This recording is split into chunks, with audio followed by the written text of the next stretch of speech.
Welcome to Films and Stuff with your hosts, Pete Mitchell and Ethan Hunt. Welcome back to Films and Stuff. I am your host, Ethan. I am here with your co-host, but the lead host, Pete. Pete, what's up today? Not much. How are you? What is our mission today, should we choose to accept it? Oh, we're accepting it. We are accepting. What are we accepting? We are accepting that we are about to be watching in cinemas Mission Impossible 7, because it's called Dead Man's Reckoning Part 1. But that's too long of a title, I'll be honest. So I'm just calling it Mission Impossible 7. And MI7. In advance of that, I thought it would be a good idea for you and I to go through the first 6 Mission Impossible movies, just so that we can kind of get our heads around where your namesake is. Where is Ethan Hunt? What is the last time that you've kind of like gone through all 6 and just like refreshed yourself in terms of what year they came out? What was the plot? What was like the feature stunt? I had a lot of this stuff a little bit jumbled in my head until I went through and I kind of sorted it. Especially the last 3, for me, were all kind of jumbled up, and I needed to go through and kind of like map it out a little bit more clear. Yeah. So it's interesting you say that. I think the ones that I can differentiate the most cleanly in my heads without referring to Wikipedia or to IMDb. Yeah. The very first one. Yep. The sequel to that. Yep. John Woo. And like 50% of the third one. But then it starts all melding together. When we're talking about Rogue Nation and Fallout especially, I start getting a little bit, not confused necessarily, but I start confusing the plot points or the elements. And I think that's because it's really from Rogue Nation onwards that we learn about this secret cabal that persists over the last few movies. Yeah. And that has not been, I think it's been a great plot element. Don't get me wrong. Yeah. It's very much like the current James Bond franchise. Oh, I was going to say the same thing. You're so right. I was getting that confused. And that's exactly the same thing that happened was that between Casino Royale, Quantum of Solace, Skyfall, blah, blah, blah, all of them, again, all relatively excellent movies, but in terms of trying to differentiate between them, it became harder and harder because they started intertwining plot elements from previous movies. Yeah. And when I think of a Mission Impossible, I mean, I grew up watching the original series, right? The original series and the sequel series, the pseudo reboot in, the late 80s. Those TV series were like classic TV series of that era. There was no overarching plot or storyline. Each episode was a standalone episode, right? It was like the A-Team.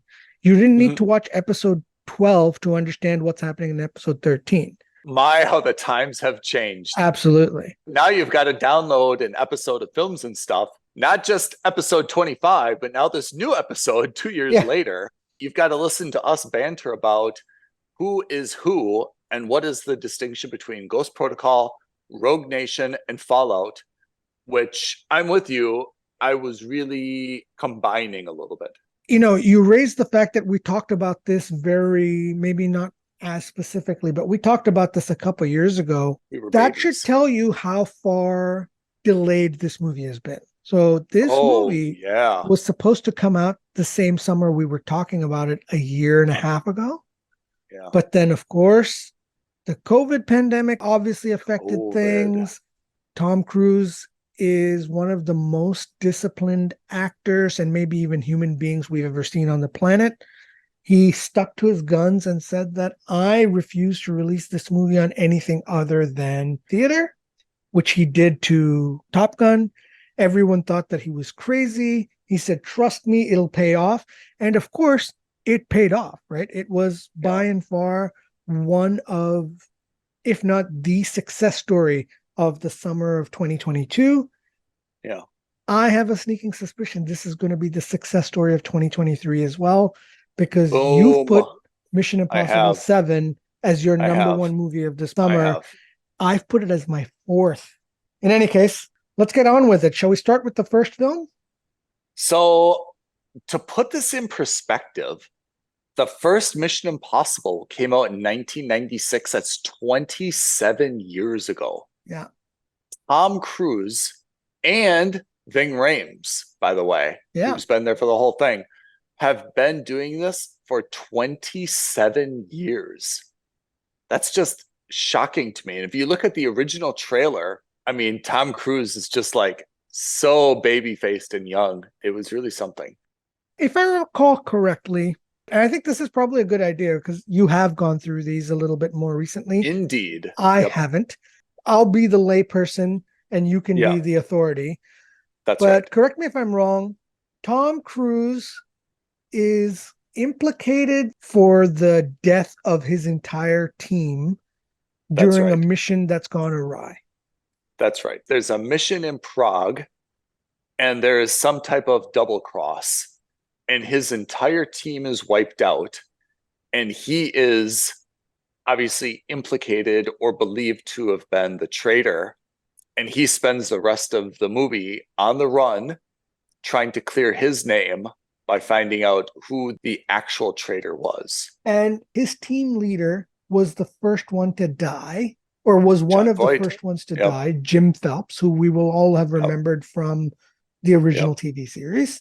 That's right. Now, in order to find the person who's kind of either the mole or the double crossing guy on this mission, they're trying to steal some kind of list of identities. And so the way he can find out the identity of the person who's double crossed him is that he needs to steal that same list from the CIA first and use that as bait. Is that correct? Right. And that is what led to what we should call the, let's say, the flagship stunt of this movie. Maybe of this franchise. Most likely. Yeah, I mean, 27 years later, you're talking about where he's suspended by the wire. Yeah. In the white room, wearing the all black. He's got the glasses, right, that help him do something. I think it was like temperature controlled and sound controlled. And he's doing kind of like all the flips. And at one point, he's like spread eagled. Wasn't there like he had to catch a bead of sweat that fell off his glass or something? Yeah. And all the while Jean Reno is trying to struggle with a rat inside this pristine ventilation chamber. Yeah. I remember that. Yeah. That image, I think, is still iconic for this franchise. At 27 years later, I think there's some things that rival it, but I don't think that one can ever be forgotten, right? That's fantastic. And it's also probably one of the sequences that's been most parodied in other series, in other comedies, in other cartoons. Yeah. That and kind of like the Indiana Jones rolling boulder. Oh, absolutely. And sliding under the closing door and grabbing the hat just in time. Yes. Like those are two things that you build like a theme park around, right? Oh, like those are so iconic that like they're money makers by themselves as those set pieces. Yeah. By the end of the movie, we learn, and I mean, it goes without saying, but I mean, there's got to be a statute of limitations for this. Spoiler alert. Yeah. If I recall correctly, we learned that Jim Phelps wasn't actually dead. Correct. That he was the traitor. He was the mole. And it ends with that crazy chase sequence where Jean Reno is piloting a helicopter inside the tunnel. That's right. He's atop the high-speed TGV train. The rotor blade kind of almost nicks him in the throat, and that's how the movie practically ends, right? Yeah. Very solid end to, Mission Impossible film, but I agree. Yes, the helicopter explodes, and he's kind of like pushed onto the train. And like you said, like the rotor comes within like inches of nicking his jugular.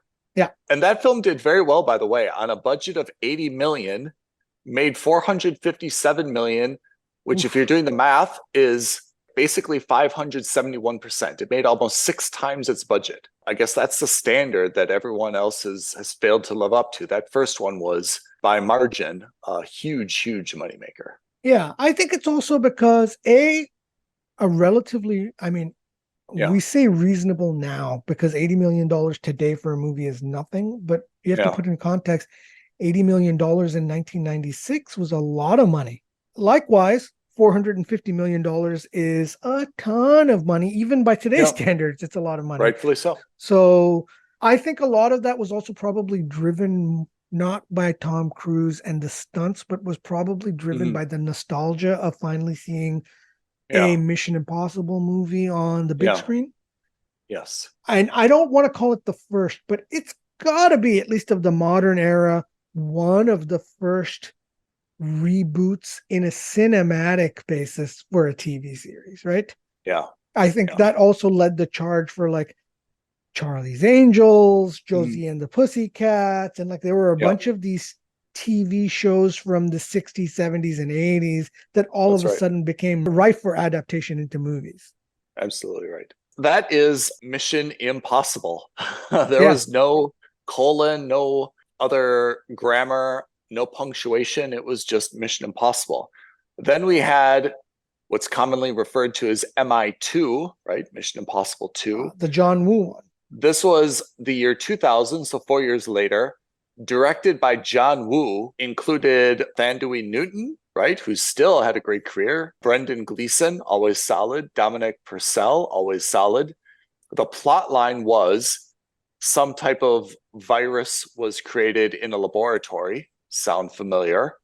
And the bad guy was going to create a global pandemic. Sound familiar? Sell the antidote to the highest bidder, which sounds like not a very climatic ending, but that was it.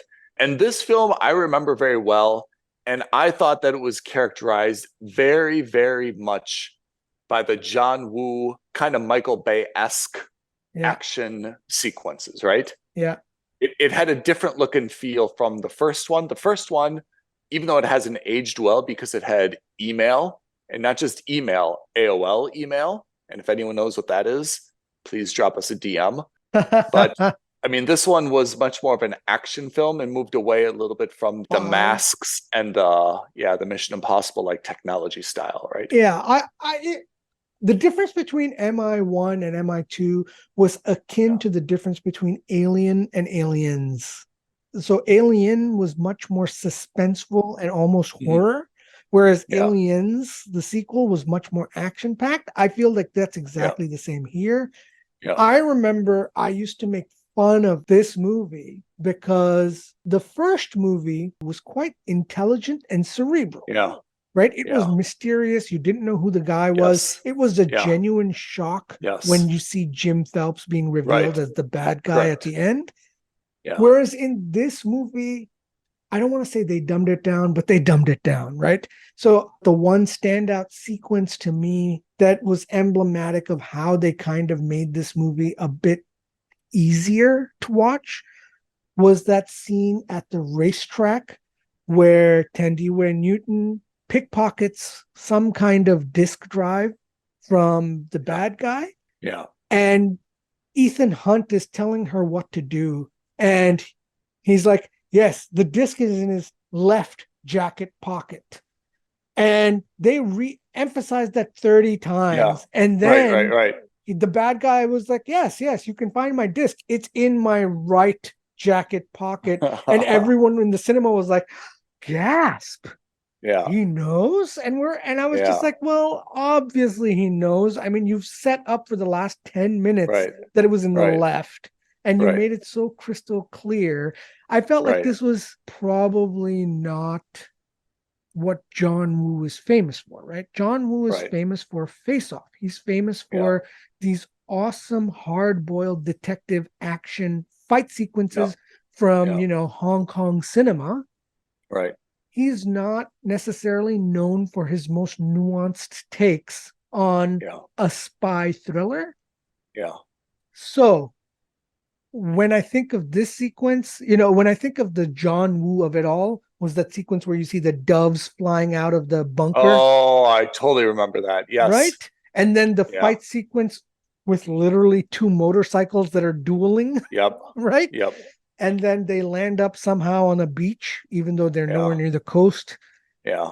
I think the motorcycles and the fight sequences are very, very John Woo. And I think that it was an interesting choice to have as a director. Exactly. I'm so happy they've removed him after this one because that's not the Mission Impossible style. That is a Transformers style. He should be the director of Transformers, not of Mission Impossible I series. totally agree. I think that's not to say that Mission Impossible doesn't have action, as we'll talk about. Like every movie has a signature stunt.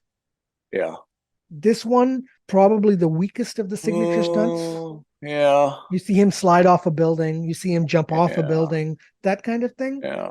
Oh, actually, probably the signature stunt of this was the opening sequence, is when he's wearing his cool ass Ray-Bans and free climbing up the cliffside. And then a rocket drops down with the glasses and he puts on the glasses and it shows him the next mission. Yeah. And then he throws the glasses and it explodes in midair and leads to Limp Bizkit's opening sequence. Yeah. So memorable, certainly, right? If I can remember this after with such granularity after so long, certainly memorable, but not Mission Impossible. I agree. But MI2 performed on a budget of 125. Okay. It pulled in 546, which is 437%. I mean, it made more money, but as a percentage, down from 571 to 437. It took a dip, but still, widely popular. Still very good. Yeah. And then we wait 6 more years. We're 10 years from the original. We spent 150 million and we're still going by the Roman numerals. J.J. Abrams comes back to direct Mission Impossible 3, MI3. Yeah. This dials it back a little bit in terms of the action sequences. We're introduced to Michelle Monaghan. Mm-hmm. And remember, Philip Seymour Hoffman was the bad guy. I will still say one of the best bad guys we've ever seen in this franchise. Absolutely. Exceptional. When he was first cast, I was kind of like, what? This guy? No. Exceptional. Yeah. Unbelievable. Yeah, he plays Owen Davian. We also had a lot of other people who are this is the first time Simon Pegg appeared as Benji. Yeah. Kerry Russell was in here. Maggie Q was in here. Lawrence Fishburne was in here. Billy Crudup was in here. I mean, this was a very cast.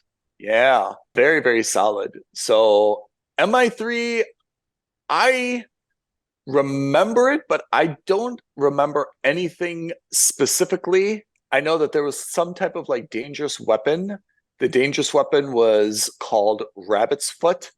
And this was a big thing that they were trying to keep away from Philip Seymour Hoffman, who was a very charismatic, arrogant, and confident bad guy that even when he was caught, he was not worried at all about what was going to happen. So I thought MI3 was quite decent. It kind of dialed it back from the John Woo action sequences, but financially, it had a budget of 150. It pulled in only 398, which is 265% of the budget. Not really what you would expect from a third showing, right? I also think that it's because it went back to its roots of being more of a spy and less action-oriented film. One of my favorites in this franchise, but I can understand why the mass market appeal wasn't there because they did not hold your hand in this movie whatsoever. So you really had to be paying attention. Yeah. But what we've seen with a lot of movies, you have a first movie and then you have a sequel, right? And the sequel does better because everyone's really excited by the original. That sequel's not very good. It has better numbers than the original, even though it's not very good because everyone's still excited by the original. Then the third one, even if it's better than the second one, goes down because everyone's prejudiced by the second one. They're like, hey, I saw the second one. It's not very good. I don't want to see the third one, even though the third one is better, right? I don't want to say it's impossible, but I think it's generally speaking rare for the movies to continually escalate in terms of performance. Yeah. We've seen that, and don't hold me to this. I think that's what happened with Thor. I really believe Thor 1, 2, and 3 escalated. John Wick, all 4 movies have grossed more and more and more money. Oh. So it's not impossible, but I agree with you. It is very Yeah. rare. I think that Yeah. the third movie, generally speaking, has the most difficult time. The first movie has nothing to prove. Yeah. The second movie has popular vote, so they generally tend to go up in budget and there's a little bit of bloat. Right. Right. And then the third movie either has to continue that trend or has to win back the audience based on the critical reception of the second movie. Am I remembering this right? Where MI3 is when Cruise and I think it's his wife, Michelle Monaghan, that they have to like use a defibrillator. That, yes, and, like, to deactivate a bomb that the bad guy implants in their head. Because that's how the first agent dies in the first like opening sequence, right? Where they're escaping in like a helicopter through a wind farm or something like that. Yeah. What do you think is the signature stunt in this film? I can't remember any. Yeah. Is there a signature stunt? I honestly don't know. And to be fair, the first three movies weren't known for their signature stunts as much as the last three movies have been. That's right. Okay. So that's the first trilogy, 1996, 2000, 2006. We've got a hiatus of 5 years. We come back in 2011, and you hit it on the head. To me, this is where the current franchise really found its footing, right? Yeah. So Ghost Protocol had budget 145 million, took in, get this, 694. Wow. That's almost a 5x return. First time we've seen Jeremy Renner. Simon Pegg is back. Josh Holloway we see, right? Yep. What do you take away from Ghost Protocol, right? So we're not using Mission Impossible 4 anymore. It's Mission Impossible Ghost Protocol, and you just say Ghost Protocol, and that's what everyone thinks. This is where you start to see like the named stunts, right? Or the feature stunts and things like that. This is the one where I think people, when they, normally the advertising budget or the advertising cycle is we make a movie. 6 months out, we launch a teaser. 3 months out, we launch the first trailer. 1 month out, we launch the second trailer, and then we release. Right. In this case, I think what they started doing was when they were still making the movie, they release a featurette where they're talking about the signature stunt. And of course, it's near and dear to your heart. What's the signature stunt of the Ghost Protocol? Scaling Burj Khalifa. Exactly. Right? Tom Cruise, a single rope or whatever you want to call it. He only had like that one glove, remember? And that one glove was swinging around the actual Burj Khalifa. Not CGI'd, not in some set, not with 1,000 stuntsmen. No, the actual Tom Cruise with one actual rope and one working glove on the actual Burj Khalifa, scaling it single-handedly. And I think that's why we think of this movie as when it really found its footing, right? Yeah. They said, we've got to have one feature stunt, kind of like what they did in the first one with the rope and the hanging. Yeah. Although it wasn't like so daredevil. Like we've got to have one major stunt. And that's where Cruise really, I think, took off as kind of like an action star in another level. I would agree with you. I would suggest that this is probably the movie which pivots Mission Impossible from being a spy or espionage thriller to an all-out action movie. Yeah. And the same with Cruise. His reputation was an A-lister who was an actor in spy thrillers or even action movies. But I think he really took the reputation of kind of like this. Now he's kind of like this daredevil, right? Yeah. And I think it came because of Ghost Protocol and that scene where he's scaling Burj Khalifa, which I think was everything about that I thought was done terribly fantastic. Yeah. Maybe that's the wrong way to say it. Exceptionally fantastic. Yeah. Right? Yeah. I remember when this first came out, I think you and I had just about met, or maybe we had only known each other for like a couple of months at this point. Mm-hmm. Mm-hmm. And I remember because we were in Dubai, and of course, a majority of the action sequences take place in Dubai. And in fact, we were working in the same building right across the street. I remember we used to laugh about it only because anyone who's been to Dubai, anyone who lives in Dubai understands that, I mean, if you're in an airplane or a helicopter, those two buildings and those two locations look very close. Right. But like, even Usain Bolt would take 10 minutes to run from one building to the other, and he would he would be sweating bullets. Tom Cruise looked like he's you're talking about like the sandstorm scene where he's like goes from like Burj Khalifa to the souk, like Where, the yeah, little he's in market. from Burj Yeah, Khalifa to the IFC village, to yeah, the Gate Village, to yeah, the souk in yeah. 10-second Meters, a run. matter of meters. Yeah. Yeah. This was a very solid Mission Impossible. Like they really, really put the train on the right track with this one, right? This is Brad Bird. This is the movie where you're like, yeah, if you want to call John Woo in to come in, Yeah. it makes sense. Yeah. This isn't the cerebral movies that the first one and third were anyway. Yeah. This movie also had, and it does it so well, it also had kind of some funny scenes that aren't laugh out loud funny. Yeah. And I'll give you two examples. The first one is, remember that first scene where Tom Cruise is going into, like he's sneaking into the Kremlin, right? Yeah. And he's got like that movie screen. And like for a time you see like Benji's face on it. Yeah. Right. And Cruise is like, get down, like that was a little bit funny. The idea of, when Jeremy Renner comes in, that's a little bit funny. The Burj Khalifa scene, the glove, and Benji's even like, hey, small change of plan. We're going to have to scale it from the outside. And Tom Cruise is like, right? That's a little bit funny. Same thing you said, with the glove, right? Remember the glove? As it flutters down past him? Yeah, it just kind of like flutters down. I thought Ghost Protocol was so good because it combined those elements of levity, which is so hard to do. Yeah. But it adds so much to a movie when you have those 3 or 4 kind of like funny things. They're not dark humor. They're not vulgar humor. They're timeless. Just the way that they incorporated that, I thought was exceptional and what made this movie so good, right? I totally agree because they weren't actively trying to make you laugh out loud in the theater. They were like British style funny, which is a little bit deadpan. Yeah. And I have to imagine this is where Simon Pegg added a lot of value behind this. What did you think of Jeremy Renner joining? This was controversial because do you remember what they were trying to do with Jeremy Renner?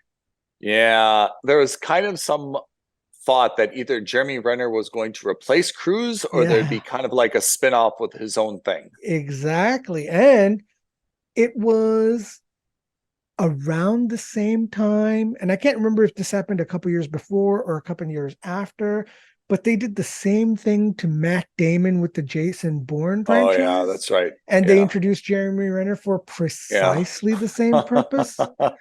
Yeah. So when he was introduced, don't get me wrong, like especially in the next movie, there's a little bit more value add. Yeah. But I felt like it was a little unfair to Tom Cruise at the time because this was the movie where he also found his own footing for this style of Mission Impossible. Yeah. And to then market this as him potentially coming in either to replace or to spin off, I thought was done a little too early. I agree. But if you look at the numbers, MI3 was kind of down, right? I mean, they've got 1, 2 is down, 3 is down. Like, look, if we're coming back after 5 years, it makes a little bit of sense that let's light a fire under Cruise and let's add another person to the cover of this, to the gang. We need something else. And it worked, right? It was at 145 million, which is shocking. 5 million less than 5 years earlier. Generated, again, 694. That's almost 5x. So 3 or 4, Ghost Protocol, extraordinarily successful. And then now that it's found its footing, then in 2015, another 150 million. They're really sticking tight on the budget here. I've got to admire that. Rogue Nation. We'll talk about that, but yeah. Yeah. Rogue Nation, which is a lot of the same folks, right? We've got Renner again. You've got Simon Pegg again, who's got a bigger role. This is the first time we see Rebecca Ferguson, who you and I love in Silo. Absolutely. Right? Ving Rhames being the standover. You see Alec Baldwin coming in, as part of the CIA. So that's it. And when you think of Rogue Nation, what's the stunt? What's the big thing you think of? The plane taking off. Oh, duh. That's the problem. I confused that with the last movie. Yeah. Yeah, that's right. Where he's literally hanging on by his fingertips to the side of like some cargo transport plane as it's taking off. That's Rogue Nation. This is the first time we get introduced to the Syndicate. right? Which Yeah. is, as you like to say, it's kind of this global, borderless cabal of bad guys who want to take over the world, new world order. Not entirely true, but this is the first time we get the Syndicate. Before we talk about more about the film, what is your opinion on the Syndicate? What is your feeling about this cabal that's been persisting over the last few movies? I have to say, I get it very much confused with the group that's in James Bond. They're kind of the same thing, right? Yeah, absolutely. I have to say, it makes a little bit more sense than every film has its own Philip Seymour Hoffman or its own bad guy with a nuclear code or with a virus or with, it makes a little bit more sense that it's kind of more conspiracy like. So I think it makes sense. I don't really fear them. I don't think they really have a great identity, but I think they work very good, as you'd probably say, as like a MacGuffin for the plot revolving around them. What you're saying is absolutely right, but I'm not a fan, to be honest. I'm not a fan because I think there's, or at least up until the last movie or until this movie, have still been a little too nebulous, one. Yeah. And two, I like the idea that every movie should have a new bad guy and be a little bit more episodic. And I get that every movie has a bad guy, but what they've effectively got is that these bad guys are working for the cabal. Yeah.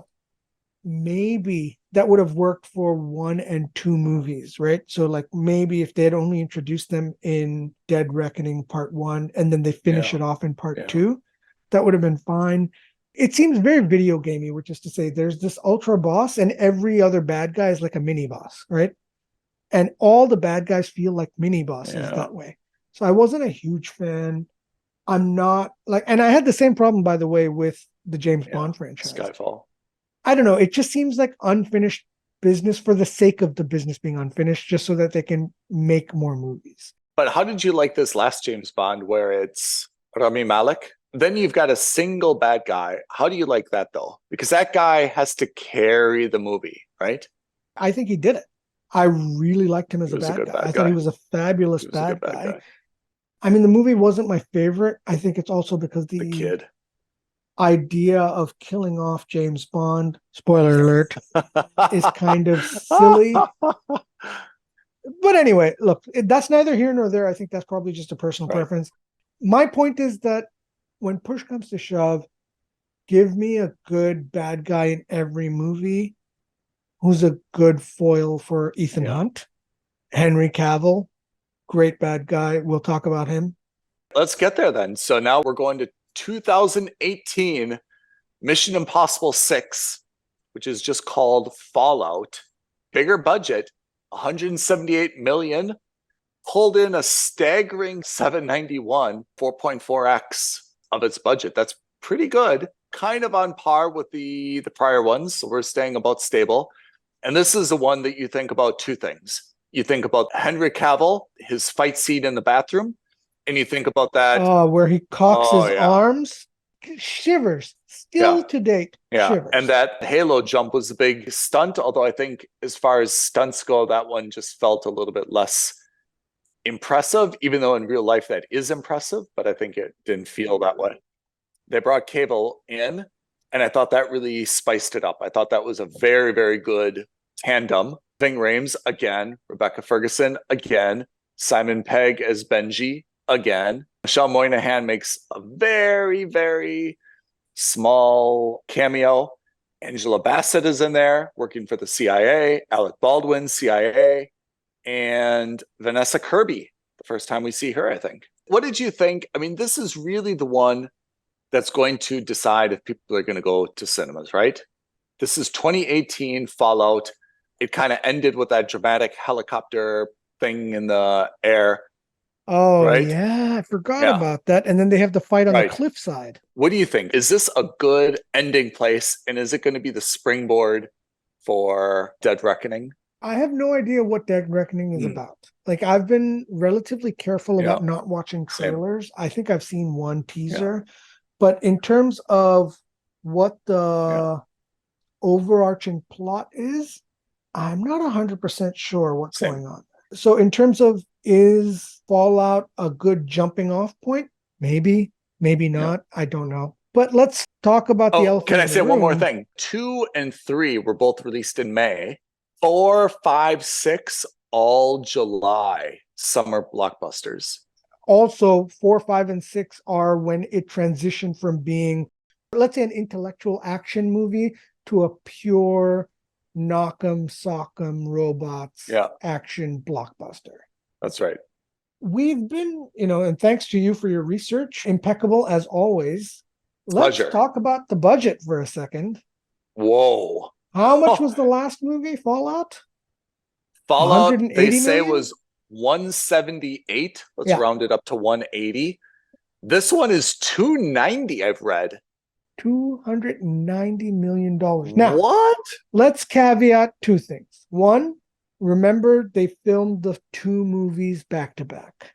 So how much of 290 million is allocated to the second movie? We don't know. There's probably some cross-play in here, but not all of it, because I don't think they can make 2 feature-length movies for $300 million, given the last movie cost 180. That's my gut instinct. I imagine the production budget is front-loaded for the first movie because that'll probably include the cost for a lot of the locations. Okay. The second point is that this is also a movie that was being filmed mid-pandemic. Yeah. So there's definitely going to be some COVID bloat in there. Yeah. Now, how much is that COVID bloat? Is that $20 million? Is it $100 million? I don't know. Right. But in any case, this is a cause for concern. If this movie is projected at costing, let's say, for the sake of argument, $300 million, that makes it one of the top 20 most expensive movies of all time. That also means that this movie needs to make like $700 million to have a shot at breaking even. And that's just to break even. And historically, the last 3 movies have probably been averaging at just around that $700 million mark, plus minus. 694, 682, 791. I think it's fair to see this one tickle $1 billion. I can see us at 950. I can even see us at exactly 1 billion.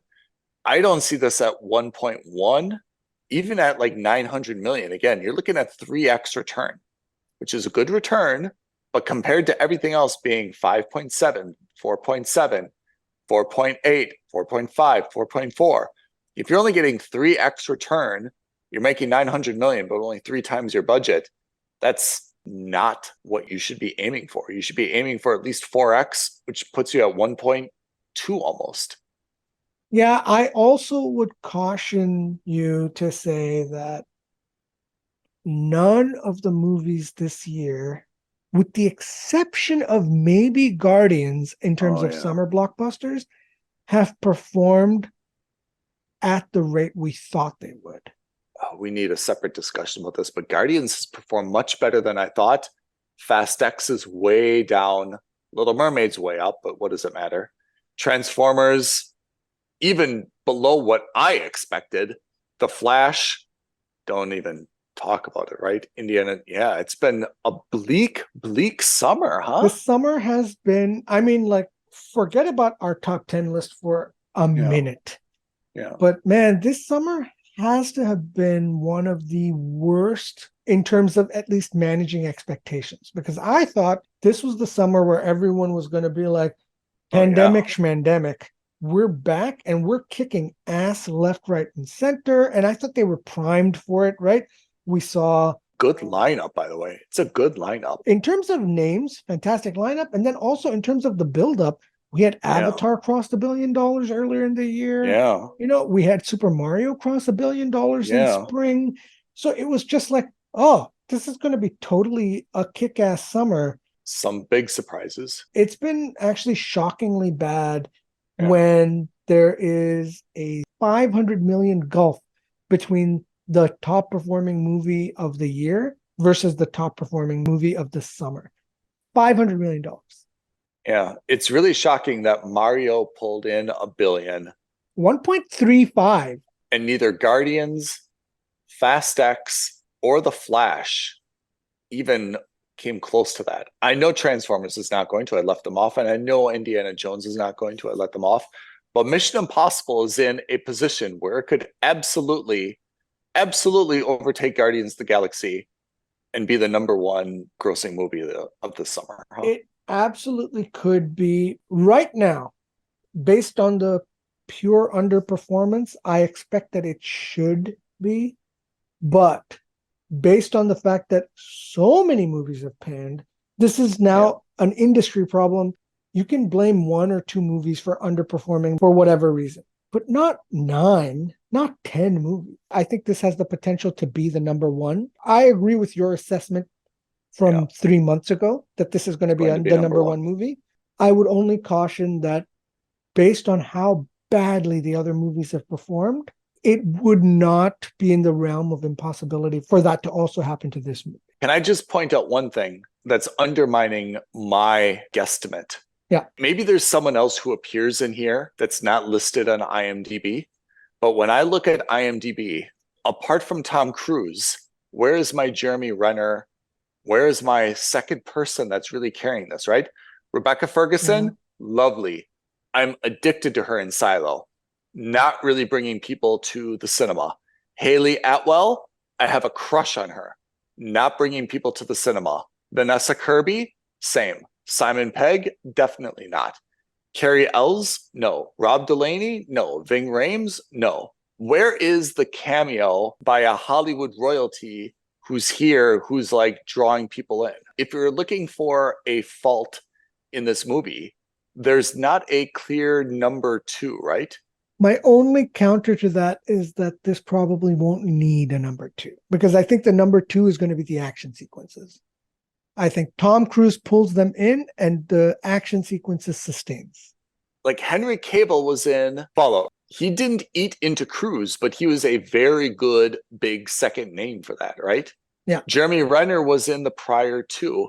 It would have been a good idea, I think, if they would have brought in that one other person, even if it's for a very, very middling cameo as another agent who gets shot or who does something, a helicopter pilot. That would have been, I think, if this does not go well, I think they would look back and say, yeah, we probably should have brought in someone else again, right? This is the realm of speculation. I'm confident that they won't need a second lead, as it were. But, you know, you could very well be right. If this movie underperforms, that could be a defining factor.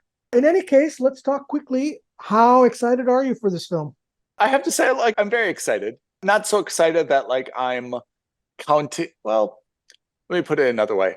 I'm absolutely going to go within the first 2 to 3 days that it opens. And in Dubai, it's a little bit unique. It's opening here on Sunday the 9th. That is the global premiere, Sunday the 9th, which is a good 4 days before it's opening anywhere else in the world. Fantastic. So I'm not sure if I'm going to go Sunday, Monday, Tuesday, but maximum Wednesday, I guess that's the 12th or the 13th. I will definitely be going. I'm very excited to see the movie, but I'm not booking my ticket in advance and going to go to the first showing. I'm happy to wait a few days until the work week is kind of like more or less over, but definitely I'm very excited. I expect that the action is going to be great.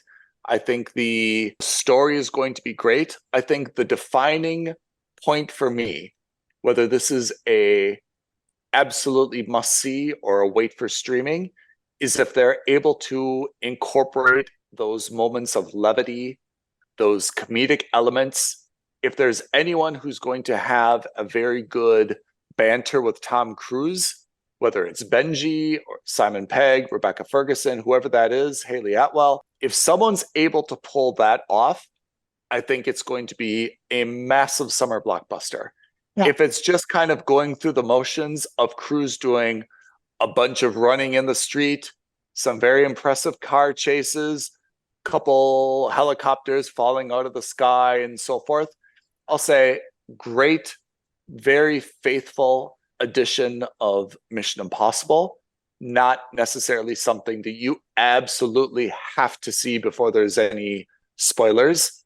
I also have to say, The fact that it's part one of part two, does that help it or not help it? What do you think? That's so hilarious because that's literally the next question I had keyed up for you. Yeah. This is the third movie this summer. Yeah. That is effectively a twofer. We have Fast X, which ended on a semi cliffhanger.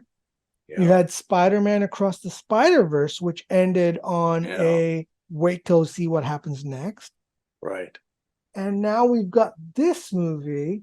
I wouldn't expect it for any summer blockbuster. You kind of want to see a conclusion. You don't want to walk out of a cinema and be like, I wonder how it's going to end for a summer blockbuster. Yeah. I think my preference would have almost been, hey, we filmed these things back to back. Let's release Dead Man's Reckoning in like November or December. And then part 2, 2024 summer prime time.